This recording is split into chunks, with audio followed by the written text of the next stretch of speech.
హైదరాబాద్ కోటిలోని విశ్వ హిందూ పరిషత్ కార్యాలయం వద్ద ఉద్రిక్తత నెలకొంది. గోరక్షణ కోసం విహెచ్పి చెలో ఓల్డ్ సిటీకి పిలుపునిచ్చింది. అక్కడికొచ్చిన కార్యకర్తలను పోలీసులు అడ్డుకున్నారు. చట్టవిరుద్ధంగా డంప్ చేసి ఉంచిన గోవులను గోశాలలకు తరలించాలని డిమాండ్ చేశారు. గోవులను స్మగ్లింగ్ చేస్తున్న వారిపై కఠిన చర్యలు తీసుకోవాలని ఆవేదన వ్యక్తం చేశారు.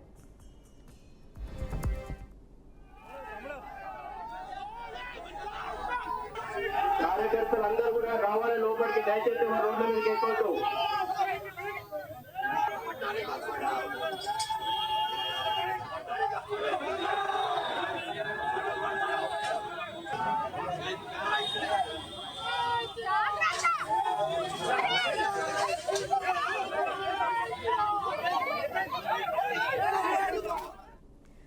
హైదరాబాద్ కోటిలోని విశ్వ హిందూ పరిషత్ కార్యాలయం వద్ద ఉద్రిక్తత నెలకొంది. గోరక్షణ కోసం విహెచ్పి చలో ఓల్డ్ సిటీకి పిలుపునిచ్చింది. అక్కడికి వచ్చిన కార్యకర్తలను పోలీసులు అడ్డుకున్నారు. చట్టవిరుద్ధంగా డంపు చేసి ఉంచిన గోవులను గోశాలలకు తరలించాలని డిమాండ్ చేశారు. గోవులను స్మగ్లింగ్ చేస్తున్న వారిపై కఠిన చర్యలు తీసుకోవాలని ఆవేదన వ్యక్తం చేశారు.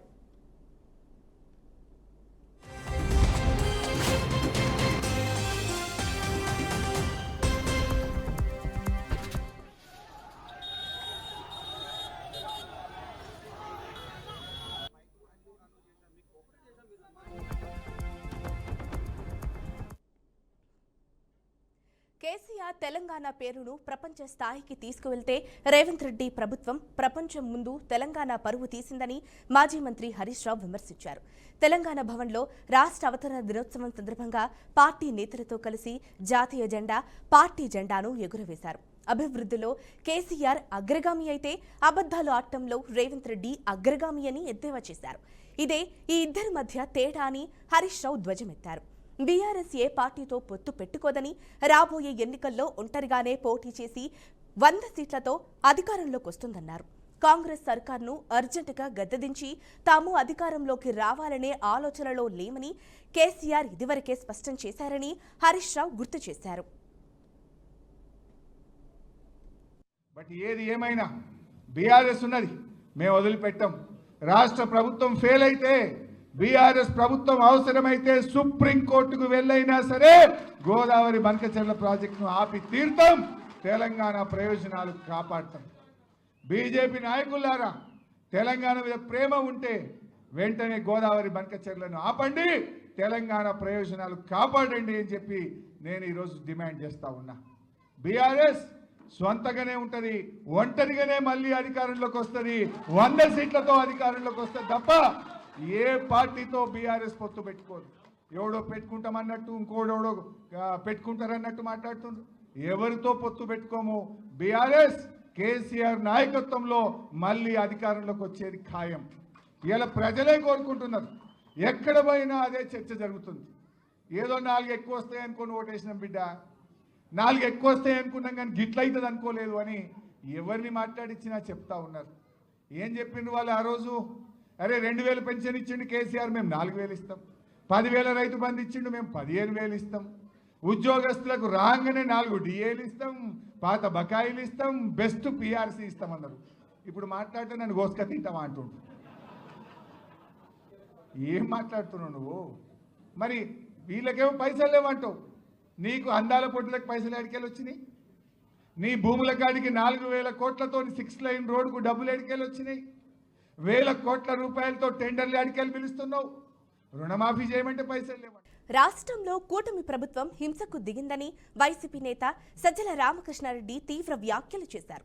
చంద్రబాబు ప్రమాణ స్వీకారానికి ముందే టెర్రర్ క్రియేట్ చేశారని ఎద్దేవా చేశారు. వైసీపీ నేతలపై కుట్రపూరితంగా స్క్రిప్ట్ రాసుకుని కేసులు పెడుతున్నారని మండిపడ్డారు. చట్టాలను అమలు చేయాల్సిన వారిని విశృంఖలంగా వాడుకుంటే ఎలాంటి పరిస్థితులుంటాయో తెనాలి ఘటన తెలియజేస్తుందని అన్నారు. పథకం ప్రకారము కుట్రపూరితంగా చేస్తే ఎంతవరకు పోవచ్చు అనేది పరాకాష్ఠకు తీసుకెళ్లారు. దాని తర్వాత జరుగుతున్నవి చూస్తే అక్కడి నుంచి మొదలై నాయకుల మీద, సీనియర్ నాయకుల మీద ఒకసారి రుచి మరిగాక వాళ్ళకి అర్థమైంది కేసు అవసరం లేదు, ఎవిడెన్స్ అవసరం లేదు, ఒక కథ రాసుకుంటే స్క్రిప్ట్ పక్కాగా ఉంటే ఆ పాత్రలో అంబటి రాంబాబునైనా తీసుకురావచ్చు, విడుదల రజనీనైనా తీసుకురావచ్చు, నాగార్జునైనా తీసుకురావచ్చు, ఇంకోరినైనా తీసుకురావచ్చు. ఆఖరుకు జగన్మోహన్ రెడ్డి గారి వరకైనా పోవాలంటే పోవచ్చు అని చూపే ప్రయత్నం, ఆ దిశగా ఏదంటే అది కథలు అల్లుకుంటూ మొదలయ్యారు. ఈ ధైర్యం ఎక్కడి నుంచి వచ్చింది? ఆ రోజు మొదలు పెట్టిన ఇది ఆ తర్వాత ఇక్కడికి వచ్చేసరికి ఇలాగే జరుగుతుంది అనుకున్నాం, వార్నింగ్ ఇస్తూ వచ్చాం, అలాగే జరుగుతూ వచ్చింది. ఇప్పుడు అమాయకుల మీద కూడా పడుతున్నారు. పొలిటికల్ యాక్టివిస్ట్ కాదు, నాయకులు కాదు, సింపథైజర్స్ దాటి ఇప్పుడు సామాన్య జనం మీద, మీ జర్నలిస్టుల మీద ఎవరైతే ఇప్పుడు మనకేం సంబంధం లేనుకుంటున్నారో వచ్చి మా దారిని మేము రాసుకొని పోయి పెడతామంటున్నారు కదా, మీ మీద పడతారు. ఆల్రెడీ అది మొదలైంది. సామాన్య జనం మీద కూడా పడ్డారు. మా వరకు మేము ఈరోజు వచ్చి ఇక్కడ పరామర్శించాక, జైలుకి వచ్చినాక వింటుంటే అందుకే ఈయన సురేష్ గారి మీద ఇప్పటి 12 కేసులు సరే కొన్ని డిస్పోజ్ అయ్యాయి, బెయిల్ ఇది వచ్చాక. శ్రీ సత్యసాయి జిల్లా పుట్టపర్తిలో ఓ రష్యన్ దేశస్థుడు అనుమానాస్పద స్థితిలో మృతి చెందాడు. యూరోప్ బెలారస్కు చెందిన డేవ్ డోవిచ్ ప్రియాంక గెస్ట్ హౌస్లో నివాసం ఉంటున్నాడు. అయితే డేవ్ డోవిచ్ 5వ అంతస్తు నుండి కింద పడి మరణించారు. సమాచారం అందుకున్న పోలీసులు ఘటనా స్థలానికి చేరుకుని పరిశీలించారు. ఎవరైనా చంపి పడేశారా లేక ప్రమాదవశాత్తు కింద పడి చనిపోయాడా అనే కోణంలో పోలీసులు దర్యాప్తు చేస్తున్నారు. విదేశీయుడు మృతి చెందడంతో అపార్ట్మెంట్ వాసులలో భయాందోళనకు గురవుతున్నారు. అయితే పోలీసులు మాత్రం మానసిక పరిస్థితి సరిగా లేదని చెబుతున్నారు.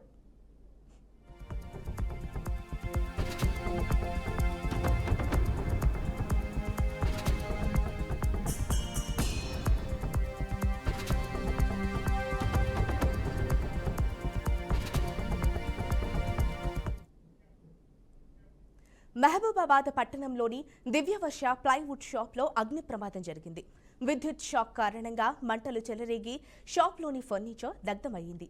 రాత్రివేళ ప్రమాదం జరగడంతో ఫర్నిచర్ పూర్తిగా బూడిదయింది. అగ్నిమాపక సిబ్బంది సకాలంలో సంఘటనా స్థలానికి చేరుకుని ఫైర్ ఇంజిన్ సాయంతో మంటలను అదుపు చేశారు. దీంతో మంటలు ఇతర షాపులకు వ్యాపించకుండా నిరోధించినట్లు అధికారులు తెలిపారు. ఈ ప్రమాదంలో ఎలాంటి ప్రాణ నష్టం జరగకపోవడంతో పెను ప్రమాదం తప్పిందని స్థానికులు ఊపిరి పీల్చుకున్నారు. దగ్ధమైన ఫర్నిచర్ విలువ 20 లక్షల రూపాయలకు పైగా ఉంటుందని షాప్ యజమాని రామాచారి అంచనా వేశారు. ఈ ప్రమాదం వల్ల ఆర్థికంగా తీవ్ర నష్టం వాటిల్లిందని ప్రభుత్వం ఆర్థిక సాయం అందించి ఆదుకోవాలని వారు విజ్ఞప్తి చేశారు. సమయంలో షార్ట్ సర్క్యూట్ వల్ల షాప్ మొత్తం కాకపోవడం జరిగింది. ఒక 5 సంవత్సరాల షాప్ నడిపిస్తున్నాము. ఇంతవరకు ఎప్పుడు ఇలాంటివి జరగలేదు. బయట అప్పు తీసుకొచ్చిన ఈ షాప్ రన్ చేస్తున్నాము.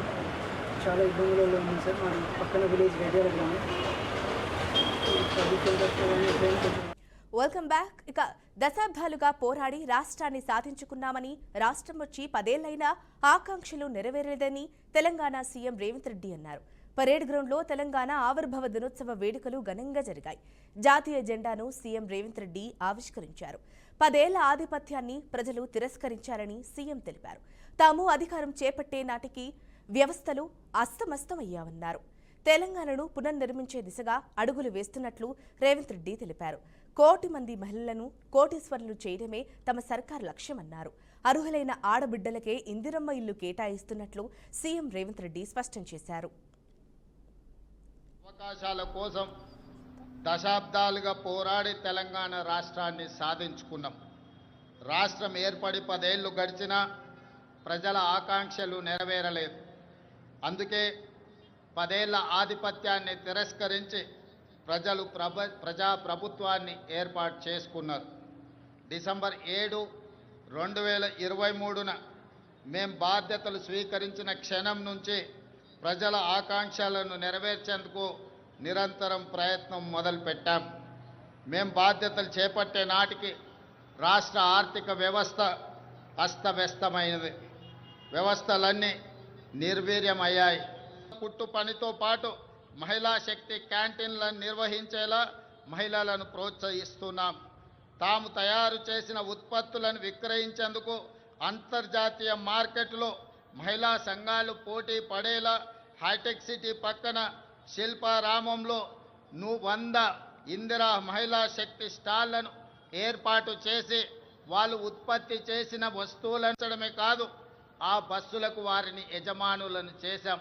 ఈనాడు ఆర్టీసీ ప్రైవేటులో ఏదైతే వ్యాపార సంస్థల నుంచి ఒప్పందాలు చేసుకొని బస్సుల నిర్వహణను ఏర్పాటు చేస్తున్నారో ఆ బస్సులను మహిళా సంఘాలతో కొనుగోలు చేయించి ఇప్పటికే అబద్ధపు హామీలు చెప్పి అధికారంలోకి కూటమి ప్రభుత్వం వచ్చిందని మాజీ డిప్యూటీ సీఎం అంజద్ బాషా ఆరోపించారు.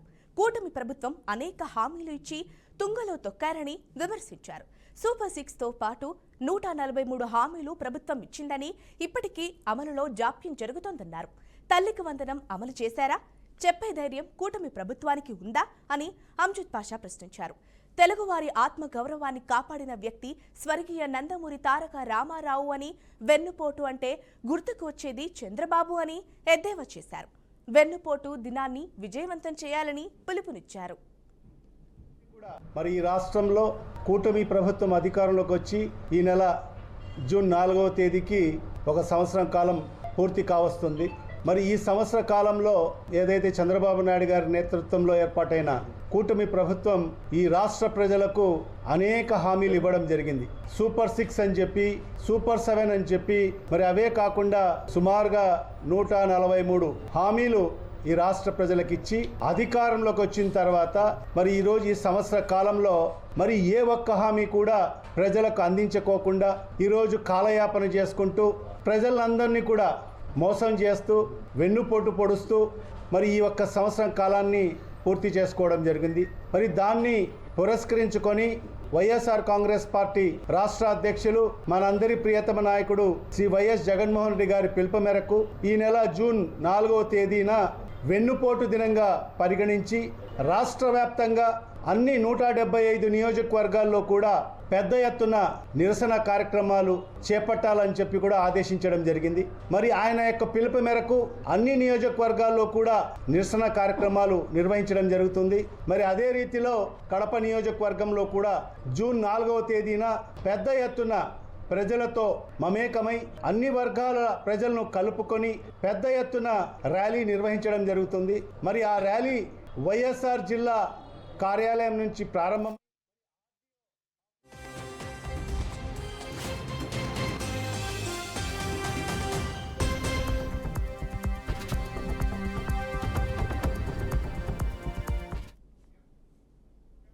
భారత్లో కరోనా విజృంభిస్తోంది. దేశంలో కోవిడ్ కేసులు 4,000కు చేరుకున్నాయి. ప్రస్తుతం కోవిడ్ యాక్టివ్ కేసులు 3,961కి చేరగా దేశంలో కరోనాతో మరో 4 మృతి చెందారు. కేరళలో అత్యధికంగా 1,435 కరోనా కేసులు నమోదయ్యాయి. ఢిల్లీ, తమిళనాడు, కేరళ, మహారాష్ట్రలో ఒక్కొక్కరు కరోనాతో మృతి చెందారు. ఢిల్లీలో కరోనాతో 22 ఏళ్ల యువతి మృతి చెందింది. ఇక ఇప్పటి వరకు కరోనాతో 32 మంది మృతి చెందినట్లు అధికారులు వెల్లడించారు.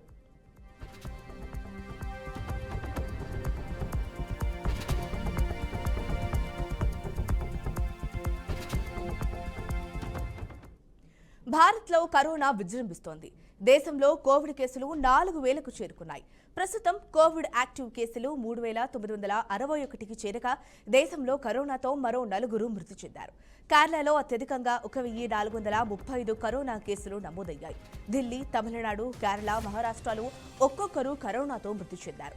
ఢిల్లీలో కరోనాతో 22 ఏళ్ల యువతి మృతి చెందింది. ఇక ఇప్పటి వరకు కరోనాతో 32 మంది మృతి చెందినట్లు అధికారులు వెల్లడించారు.